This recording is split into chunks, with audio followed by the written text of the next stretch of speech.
이 시간 우리 같이 일어나실 수 있는 분은 일어나셔서 우리 하나님의 말씀, 우리 가장 높은 권위인 하나님 말씀을 주님 내가 순종하겠습니다 하는 마음으로 같이 읽었으면 좋겠습니다.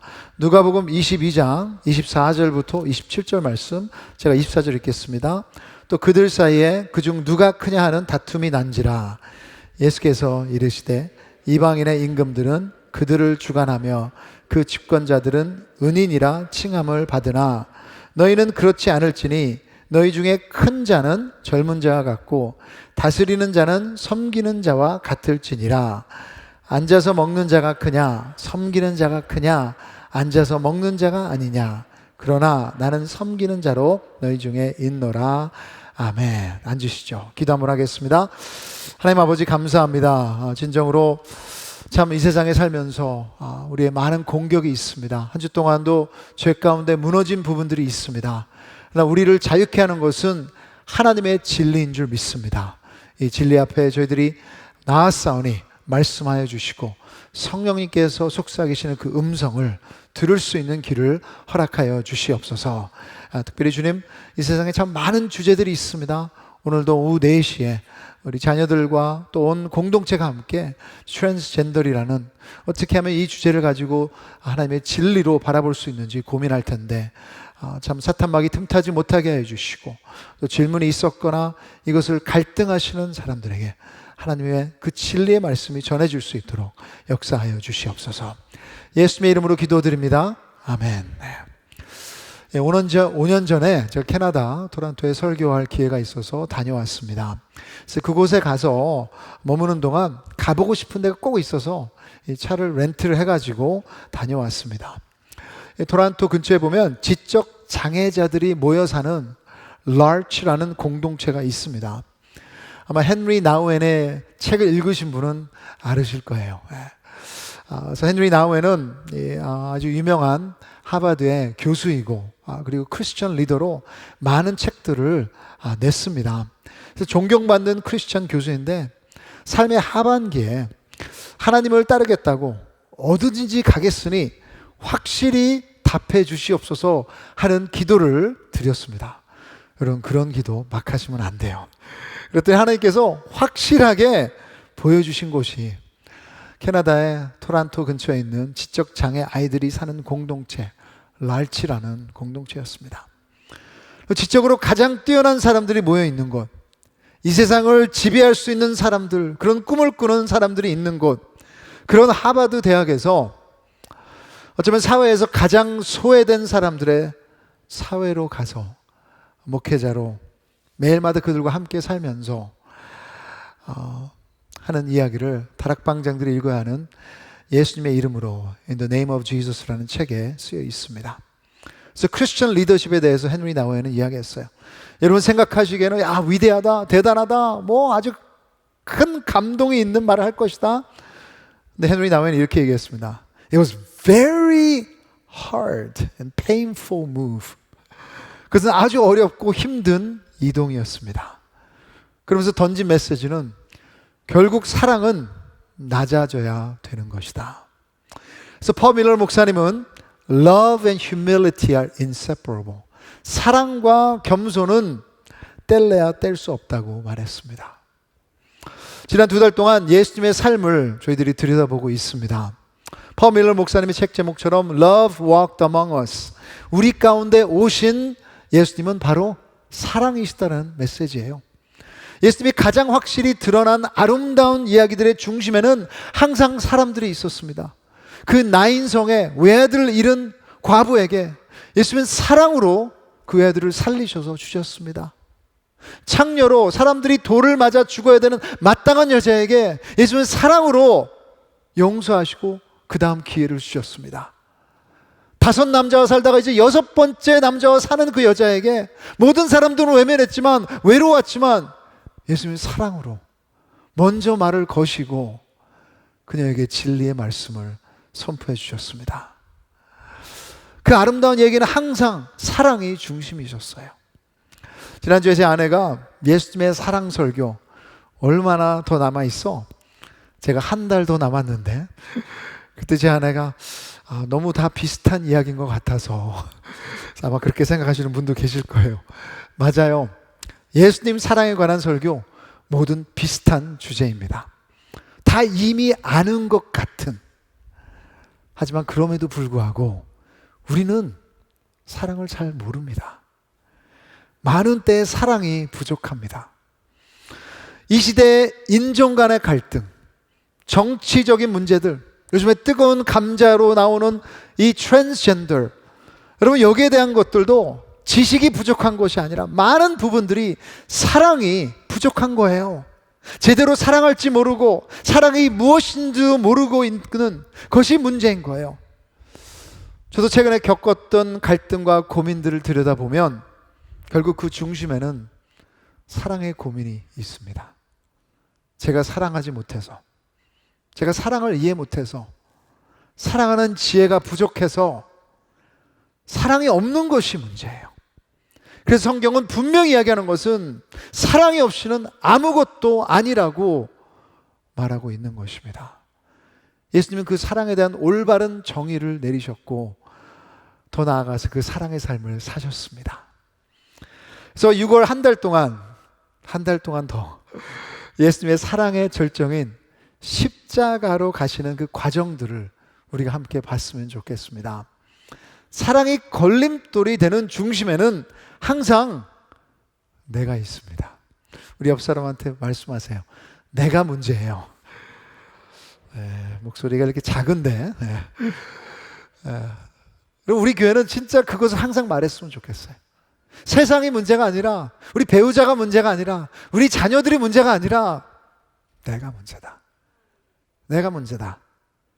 그 중심에는 나의 권력에 대한 욕망. 그러나 오늘 본문에서 예수님이 보여주신 사랑은 그 반대입니다. 내려놓음입니다. 겸손이에요. 낮아짐입니다. 오늘 본문은 예수님의 고난주간에 우리가 잘 아는 Last Supper, 마지막 만찬을 하시고 이제 십자가에서 죽을 것을 아시기에 제자들에게 마지막 부탁을 하시고 계시는 장면입니다. 여러분의 성경 가지고 계신 분은 누가복음 22장을 펴시고, 이제 예수님은 몇 시간 있으면 자신을 팔아 넘길 사람이 누구인지 아세요. 또한 다른 제자들도 다 예수님을 버리고 도망갈 것도 아시고, 그리고 자기의 수제자 베드로도 3번이나 배신하실 것을 이미 알고 계시는 가운데 그 함께 식사를 하시면서 마음이 얼마나 괴로우셨을까. 하지만 이런 가운데도 예수님은 사랑을 선택하셨습니다. 제자들은 이런 상황 가운데도 서로 간에 다툼이 일어납니다. 24절 보십시오. 24절에 또 그들 사이에 그중 누가 크냐 하는 다툼이 난지라. 아마 여러분도 밥 먹다가 다툼이 일어난 경험이 있으신 분도 계실 거예요. 막 밥 먹고 있는데 소리 지르고, 누가 크냐, 내가 크다. 어떤 학자들은 만찬을 먹기 위해 식사 자리 배정 때문에 다투지 않았을까? 어떻게 하면 예수님 옆에 앉을 수 있을까? 요한복음에 보면 예수님 품에 안긴 사도 요한이 예수님 옆에 앉았고, 아마도 그 빵을 건네줄 수 있는 가룟 유다가 그 다음 옆에 앉았지 않을까, 그렇게 얘기를 합니다. 그렇다면 수제자 베드로는 옆이 아니라 밀려난 거예요. 그래요, 참 다툼이 있었습니다. 누가 더 잘났냐? 누가 더 정의로울까? 아니면 누가 더 예수님을 잘 따르고 있다 등등. 아시다시피 제자들 간에 이 다툼은 처음이 아니었습니다. 처음 기록된 다툼은 마가복음 9장에 있습니다. 가버나움에서 사역을 마치고 돌아오는 길가에서 일어났다고 성경은 말하고 있어요. 예수님이 하도 목소리가 들리니까 그 토론을 들으시고 무엇이냐고 물으셨습니다. 그때 마가복음 9장 34절에 그들이 잠잠하니 이는 길에서 서로 누가 크냐 하고 쟁론하였습니다. 다 큰 어른들이, 상상해 보십시오. 길가에서 목소리 높여가며 내가 더 큰 자다. 뭐라 그랬을까? 내가 더 나이가 많다? 내가 더 힘이 세다? 저도 남자지만 참 유치하네요. 이때 예수님은 첫 번째가 되려면 무사람의 끝이 되어야 한다고 겸손을 말씀하십니다. 또 한 번은 마태복음 20장에서 형제 야고보와 요한이 자신들의 어머니를 통해서 예수님께 한 자리를 요구합니다. 예수님, 우리 두 아들이 예수님 오른쪽과 왼쪽에 앉게 해주세요. 다른 제자들의 반응은요? 마태복음 20장 24절에 10제자가 듣고 그 두 형제에 대하여 분이 여기거늘 시기와 질투였습니다. 재미있는 것은 이 질문에 대해서 예수님은 야고보와 요한에게만 답한 것이 아니라 모든 제자들을 다 모아놓고 그들에게 똑같이 답하십니다. 이 겸손에 대한 주제를. 왜냐하면 모두 다 똑같은 생각이었거든요. 말은 안 했지만 그 나머지 10명도 내가 더 큰 자인데 내가 예수님 옆에 앉아야 되는데 속으로 생각했기에 분이 여긴 것입니다. 그럼 모든 제자들이 예수님의 메시지를 받았어요. 누구든지 첫째가 되고자 하면 섬기는 자가 되어야 한다는, 이제는 분명히 예수님이 무엇을 원하시는지, 어떤 제자 공동체를 원하는지 알았습니다. 하지만 누가복음 22장에 또다시 동일한 파워, 권력의 주제로 다툼이 일어납니다. 우리는 변하지 않아요. 이 중요한 때에 예수님은 지금 십자가를 지시기 위해서 그것 때문에 갈등하시며 자기를 배신할 제자가 바로 앞에 있었기 때문에 힘들어 하시는데, 이 제자들은 어처구니 없는 미성숙을 행하고 있는 것입니다. 여러분이 예수님이었다면 어떻게 반응하셨겠습니까? 이런 제자들을 둔 것을 후회하셨을 거 아닐까요? 분노를 일으키지 않으실까요? 하지만 예수님은 인격적으로 그들을 가르치십니다. 예수님은 선하시고 인자하시고 사랑으로 대하신 거예요. 그래서 예수님은 제자들에게 큰 자에 대한 정의는 달라져야 한다고 말했습니다. 자, 우리 같이 22장 25절 함께 읽도록 하겠습니다. 시작. 예수께서 이르시되 이방인의 임금들은 그들을 주관하며 그 집권자들은 은인이라 칭함을 받으나. 예수님께서 말씀하고 싶으신 것은 예수님의 제자들의 관점은 세상과 달라야 된다는 거예요. 정죄하지 않으셨습니다. 하면서 이방인들의 임금을 말하시며 이 세상의 큰 자가 무엇인지, 하지만 예수님께서 바라시는 큰 자와 어떻게 다른지를 보여주신 거예요. 하나님 나라의 큰 자는 여기 보면 은인이라 칭함을 받지 아니하다. 그럼 여기다 밑줄을 그으셔야 돼요. 은인이라 칭함을 받지 아니하다. 권력과 혜택을 찾는 사람이 아니라는 것입니다. 솔직히 은인이라는 단어 영어로 보시면 benefactor이라고 번역되어 있는 데도 있습니다. 좋은 단어예요. 후원자, 은혜를 입힌 자, 얼마나 좋습니까? 남을 도와주는데, 남에게 베푸는데 이거 사람들이 믿고 인정하게 되어 있습니다. 하지만 하나님은 우리 마음과 동기를 보시는 것입니다. 차이는 이것인 것 같아요. 마가복음 9장 35절로 다시 가시면 거기에 이렇게 쓰여 있어요. 끝이 되며 섬기는 자, 끝이 되며 섬기는 자, 낮아져서 섬기는 자. 많은 때 우리는 우선이 되어 섬기려고 합니다. 큰 목소리로 섬기려고 합니다. 위에서 섬기려고 합니다. 자랑하며 섬기려고 합니다. 이것이 인간의 본능 아닐까요? 저도 보면 제가 잘한 것은 혜택을 받고 싶습니다. 알아주기를 원합니다. 올라가기를 원합니다. 집에서도 아주 간단한 설거지만 해도 시키는 것이 아니고 제가 자원해서 하지만 아내가 놀라거나 감탄하지 않으면 재미없어요. 이렇게 잘 섬기는 남편이 하며 칭함을 받지 않는다면 또 하고 싶은 마음이 없어요. 그런 섬김은 끝이 되어 섬기는 일이 아닙니다. 은인이라 칭함을 원하기 때문이에요. 남들이 알아주고 인정받기 원하는 섬김은 예수님의 방법이 아닙니다. 아무리 상대방을 위한다 해도 결국에는 사랑이 아니에요. 사랑의 걸림돌이 돼요. 왜냐? 내가 드러나야 되니까. 그러면 큰 자에 대한 예수님의 새로운 정의는 이것입니다. 겸손, 낮아짐이 진정한 큰 자가 되는 길이다. 누가복음 22장 26절 같이 한번 읽겠습니다. 시작. 너희는 그렇지 않을지니 너희 중에 큰 자는 젊은 자와 같고 다스리는 자는 섬기는 자와 같을지니라. 그래서 젊은 자는 청년을 이야기하는 것이 아니라 어린 자, 나이가 어떻든 어린 자, 그 중에서 제일 나이가 적은 자. 우리 문화에서도 나이가 어리면 밥을 먼저 먹지 못하죠. 존경과 명예를 얻지 못하는 자. 그래서 섬기라는 것은 그 당시에 권리가 없는 바닥의 사람들을 말하는 것입니다. 이 똑같은 구절을 메시지라는 번역에 이렇게 얘기했어요. 같이 한번 읽어보실까요? 시작. 너희 가운데 선배는 후배처럼 되고 지도자는 종의 역할을 맡아라. 감이 잡히세요?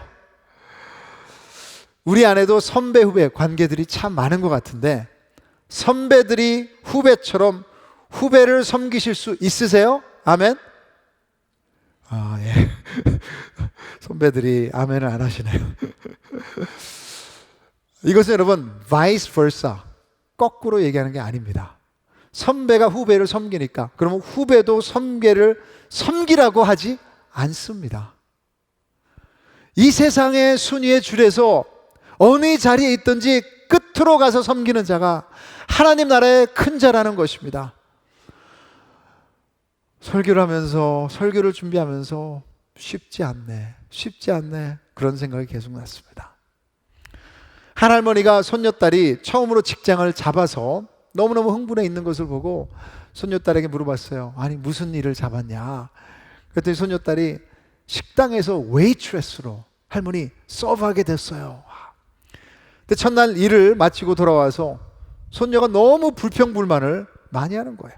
그래서 할머니가 뭐가 그렇게 웨이트레스 하는 것이 힘드니? 하고 물어보니까 손녀딸이 할머니, 사람들이 너무 많이 저를 부르고 부려먹으려고 하는 거예요. 뭘 몰라요. 그게 서버인데, 그게 서브하는 것이잖아요. 그리고 예수님이 말씀하신 큰 자는 쉬운 것이 아닙니다. 사람들이 무시하는 자리입니다. 자신의 권리를 포기하는 자리입니다. 내 것을 움켜쥐는 것이 아니라, 앞세우는 것이 아니라 내 자신이 노하며 내려놓는 자리입니다. 이것이 하나님 나라의 큰 자가 되는 비결이에요. 퍼밀러 목사님이 이렇게 말씀하셨어요. 가장 낮은 자리로 내려가면 사람들은 당신에게 경청하지 않을 것입니다. 많은 때에 당신에게 시간을 내주지도 않을 것입니다. 당신에게 받을 것이 별로 없다고 생각하기 때문입니다. 당신을 무시하며 감사해 하지도 않습니다. 그 낮은 곳에 있으면 이용당할 수도 있고 무시당할 수도 있고 얕잡아 보일 수도 있습니다. 투명 인간처럼 느끼게 됩니다. 여러분, 이래도 괜찮으시겠습니까? 섣불리 손을 들면서 그 자리로 가겠다고 자원하지 않으실 것입니다. 쉽지 않아요. 하지만 예수님의 제자라면 선택을 하셔야 합니다. 세상의 큰 자로 살 것인지 아니면 하나님 나라의 큰 자가 될 것인지, 어떤 것이 영혼을 위한 것인지 제가 말씀 안 드려도 그 답을 아실 것입니다.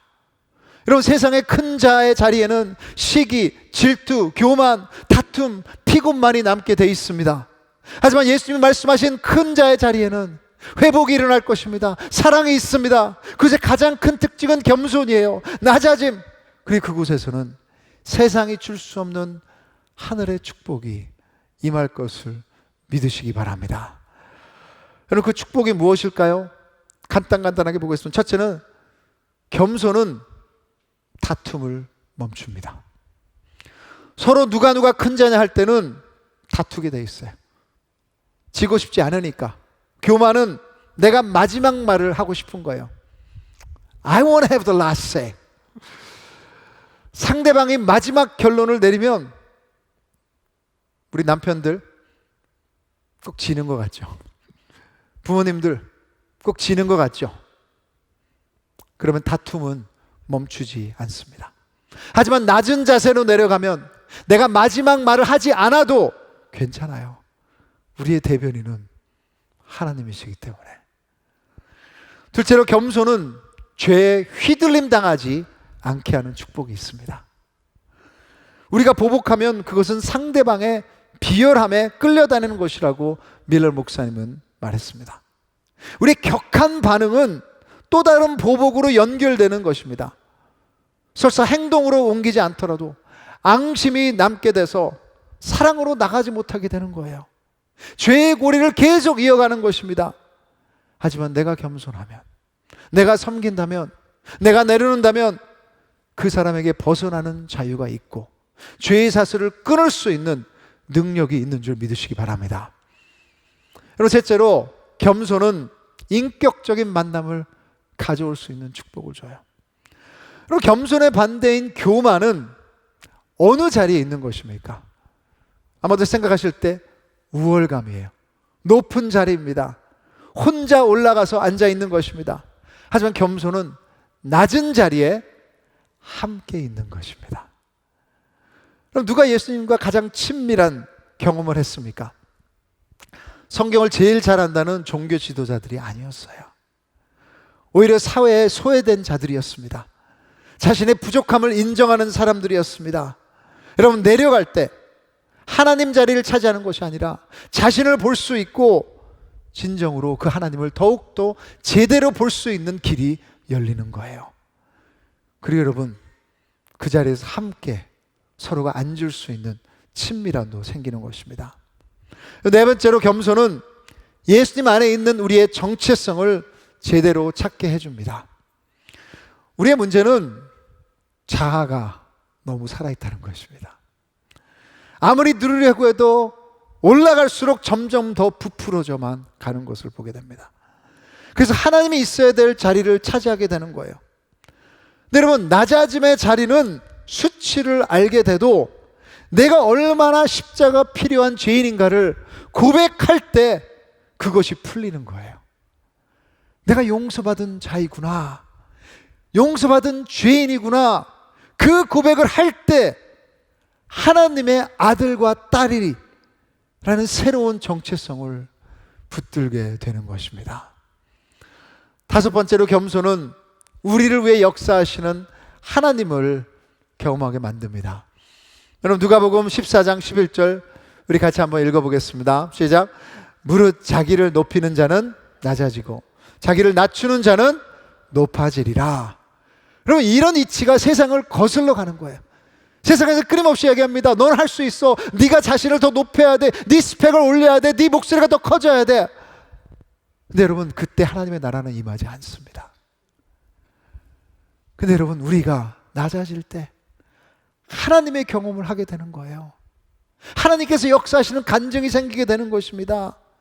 그 하나님을 만나게 되는 기쁨이 그 가운데 있게 되는 거예요. 여러분, 마지막 축복, 이것이 우리에게 너무나도 중요합니다. 겸손은 예수님을 친밀하게 경험합니다. 옆 사람한테 말씀하세요. 겸손은 예수님을 친밀하게 경험하게 될 것입니다. 왜냐고요? 그 자리에 예수님이 계시니까. 예수님은 낮은 자리에 계시기 때문이에요.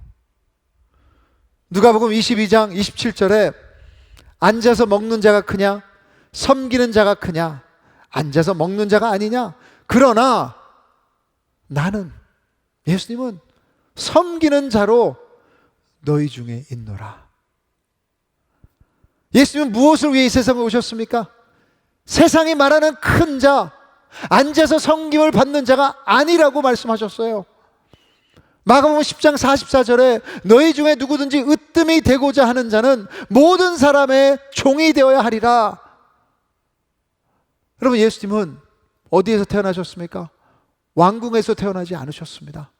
가장 낮은 비천한 마국간에서 태어나셨어요. 예수님이 자라난 고향은 시골 나사렛. 그곳에서 무슨 좋은 것이 나오겠느냐 알아주지도 않는 곳이었습니다. 예수님의 직업도 천한 목수였다고 말하고 있고 한 곳에 머물지 않으시고 제대로 된 집도 없으셨습니다. 예수님의 죽음조차도 결국 범죄자로 사형을 받으신 천하고 낮은 곳이었습니다. 예수님은 겸손과 섬김을 가르친 것만이 아니라 그 삶을 낮은 곳에서 사셨습니다. 여러분, 이 세상에 오신 목적이 무엇입니까? 마가복음 10장 45절에 섬김을 받으려 하신 것이 아니라 도리어 섬기려 하고 목숨을 십자가에서 많은 사람의 대속물로 주려 하신 것이니라. 왜요? 낮은 곳에서 우리를 살리시려고, 여러분을 살리시려고. 누가복음 22장에서 제자들의 다툼을 멈추시고 이제 순서로 보면 요한복음 13장에 나오는 세족식이었습니다. 남의 발을 씻기는 것은 그 당시에 그 집의 종이 하는 것입니다. 또 여러분, 팔레스타인 땅에서 그 흙먼지 가운데 샌들을 신고 걷는 사람의 발이 얼마나 더러웠겠습니까? 무좀이 있는 제자들도 있지 않았을까요? 그런 냄새나고 더러운 발을, 정말 사랑하는 사람들의 발을 씻기도 힘든데 예수님 직접 씻으셨어요. 여기 보시면 최근에 김정모 목사님의 월간 기도 커버에 나와 있는 것이었습니다. 근데 이것을 계속 보는데 베드로의 발을 씻는 예수님 제목이에요. 발을 씻는다는 것은 그냥 섬긴다는 것이 아니라 진짜 몸이 낮아져야 되는 불편함이에요. 자신을 배신할 제자들에게, 자신을 팔 가룟 유다에게까지도 그 발을 만지시고 씻기고 수건으로 닦아주셨습니다. 자신의 원수를. 왜요? 요한복음 13장 1절에 보시면 자기 사람들을 사랑하시되 끝까지 사랑하시느니라. 사랑과 겸손은 뗄래야 뗄 수가 없습니다. 사랑하기에 낮은 곳으로 내려가는 거예요. 낮은 곳이기에 어느 누구도 사랑할 수 있습니다. 은인으로 칭함을 받는 것이 아니라 발 씻기는 자로 죽기까지 사랑하신 것이에요. 그 낮은 곳이 그럼 우리가 예수님을 만나는 자리입니다. 참 쉽지 않은 메시지입니다. 세상에서 말하는 권위와 인정받는 것을 뼛속까지 원하고 좋아하는 우리들이 자존심을 내려놓고 낮아진다는 것은 너무나도 힘든 일이에요. 다른 사람이 아니라 저만 보더라도 교회에서 제가 담임으로 있는데, 참 어떤 면에서는 권위가 있는 자리인데 내가 내려간다는 것은 무엇일까? 내가 리더십들을 섬긴다는 것이 무엇일까? 목회자들을 섬긴다는 것이 무엇일까? 성도님들을 끝에서 섬긴다는 것은 무엇일까?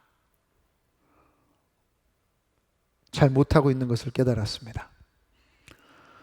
남편들이 아내를 섬기면, 아내들이 남편들을 섬기면, 부모가 자녀들을 군림하는 것이 아니라 제대로 섬긴다면 어떤 회복이 일어날까?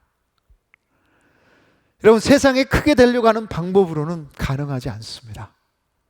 그래서 제가 깨달은 것은 우리 힘으로도 안 됩니다. 하지만 우리 공동체의 가장 큰 자 되신 예수님이 가장 낮은 곳에서 우리를 먼저 섬기셨기에, 여러분, 그 발닦음을 받고 그분을 따른다면 그것이 가능한 줄 믿습니다. 하나님 나라의 큰 자가 된다는 것, 어쩌면 이것은 이 세상에서 큰 자가 된다는 것보다 몇백 배, 몇천 번 더 힘든 일입니다. 하지만 이것이, 여러분이 예수님의 제자라면 이것이 우리의 삶입니다. 그 주님을 따르는 삶은 우리를 진정으로 행복하게 만들 것이고요, 하나님 나라가 이 땅에 임하도록 만들 것이고요, 그리고 모든 관계의 회복도 가져올 수 있는 통로가 된다는 것 믿으시기 바랍니다. 설교를 마치며 우리 찬양팀 나올 텐데요, 오늘 설교 말씀을 빌립보서 2장 5절부터 11절 함께 읽으면서 마치기를 원합니다. 빌립보서 2장은 사도 바울이 썼지만 많은 학자들은 이것이 초대교회, 신약 성경에 없을 때 그들이 했던 신앙 고백이었을 것이라고 많이 말합니다. 그들 입에서 나왔던 것은 예수님, 대단한 예수님이 아니라 가장 비천해지시고 낮아지신 예수님. 우리 함께 한 목소리로 고백하기 원합니다. 같이 고백하겠습니다. 너희 안에 이 마음을 품으라. 그 그리스도 예수의 마음이니 그는 근본 하나님의 본체시나 하나님과 동등됨을 취할 것으로 여기지 아니하시고 오히려 자기를 비워 종의 형체를 가지사 사람들과 같이 되셨고 사람의 모양으로 나타나사 자기를 낮추시고 죽기까지 복종하셨으니 그 십자가에 죽으심이라.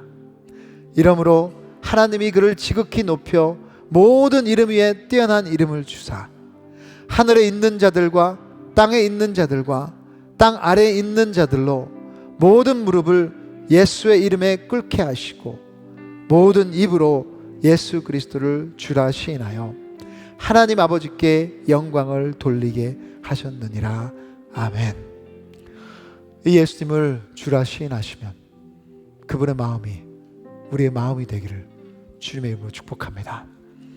우리 같이 일어나셔서 이 하나님의 마음, 낮은 자로 내려가신 예수님의 마음, 우리 함께 주님 앞에 찬양으로 올려드리겠습니다.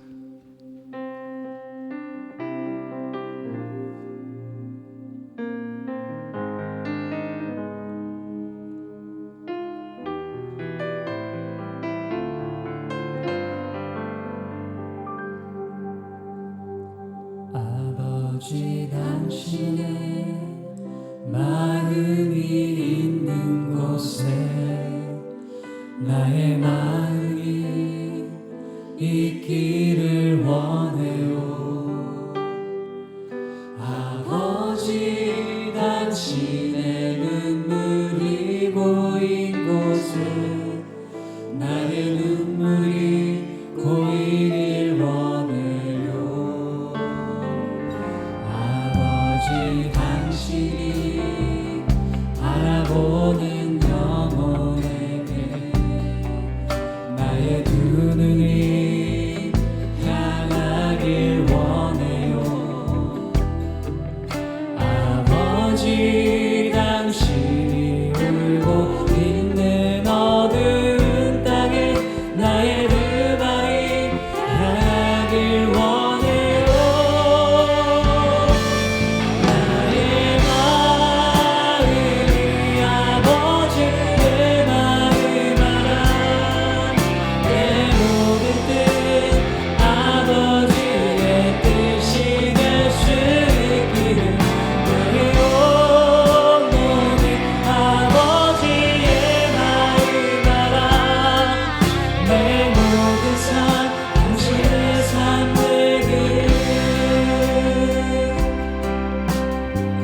아버지 당신의 마음, 아버지 당신의 마음이 있는 곳에 나의 마음이 있기를 원해요.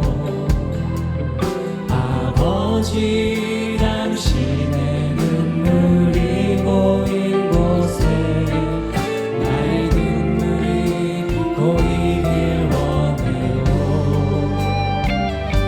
아버지 당신이 바라보는 영혼에게 나의 두 눈이 향하길 원해요. 아버지 당신이 울고 있는 어두운 땅에 나의 두 발이 향하길 원해요. 두 손을 주님께 올려드리면서 나아갑시다. 나의 마음이 아버지의 마음 알아. 내 모든 뜻 아버지의 뜻이 될 수 있기를. 나의 온몸이 아버지의 마음 알아. 내 모든 삶 당신의 삶 되기를. 한 번 더 고백합니다. 나의 마음이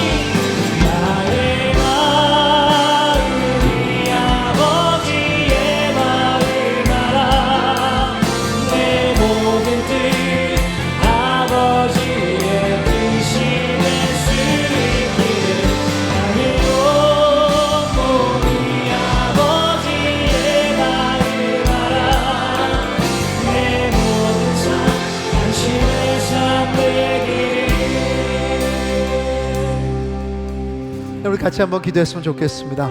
그래, 우리의 문제는 우리가 우리 자신을 너무 많이 생각한다는 것입니다. 팀 켈러 목사님이 겸손은 나를 안 좋게 생각하는 것이 아니라 나를 덜 생각하는 것이라고 말했습니다. 예수님께서 나는 마음이 온유하고 겸손하니 나의 멍에를 베고 내게 배우라. 그리하면 너희 마음이 쉼을 얻으리니.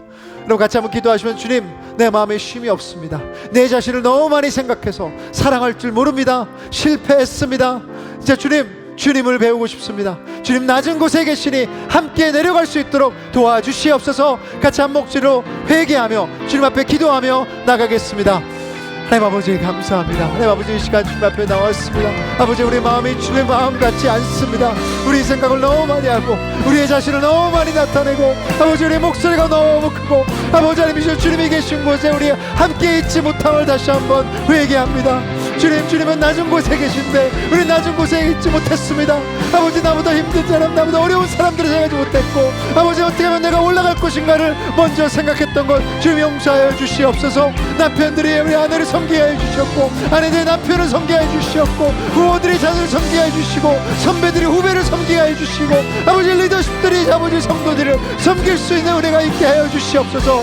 그럴 때만이 주님 하나님 나라가 임하는 줄 믿습니다. 아버지, 망가진 관계 안에 오셔서 우리가 먼저 낮은 자로 내려가게 해주시고, 아버지 하나님, 진짜 주님의 그 낮은 모습 가운데 아버지 주님의 명예를 주시며 쉼이 있는 저희들이 되게 하여 주시옵소서.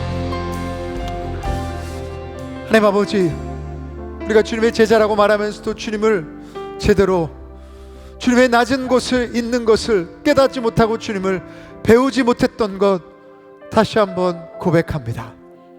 주님 용서하여 주시옵소서. 우리가 우리 자신을 너무 많이 생각해서 우리 자녀들이 상처를 입었고, 우리 식구들이 망가졌고, 관계가 힘들어졌고, 교회에서도 리더들이 섬기지 못해서 교회가 어려워진 것들을 경험했습니다. 주님 용서해 주시옵소서. 이제 주님은 낮은 곳에 계신데 그곳에 진정한 안식이 있는 것을 믿게 하여 주시고 우리의 생각을 바꿔 주시옵소서. 그래서 오늘도 낮은 곳에서 주님과 교제하며 먼저 섬기기 원합니다. 우리 교회 안에 계신 선배들이 후배들을 잘 섬길 수 있도록 하여 주시고, 리더십들이 먼저 우리 성도님들을 섬기며 축복할 수 있도록 도와주시옵소서.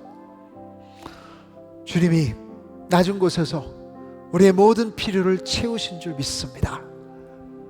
그래서 이제는 나 자신을 내가 생각 안 해도 하나님이 생각하시니 안심하게 하여 주시고, 주님이 주신 물질, 시간, 우리 식구들, 우리의 모든 것들을 주님 앞에 돌려드리니 이것을 통해서 영광받아 주시옵소서.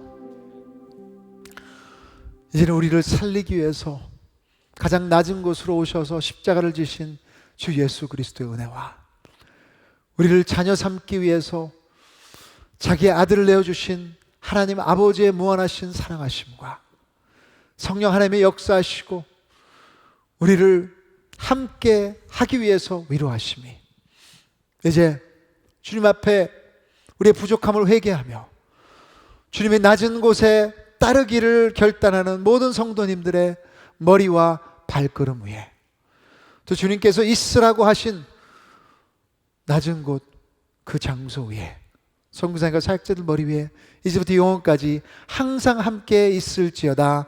아멘.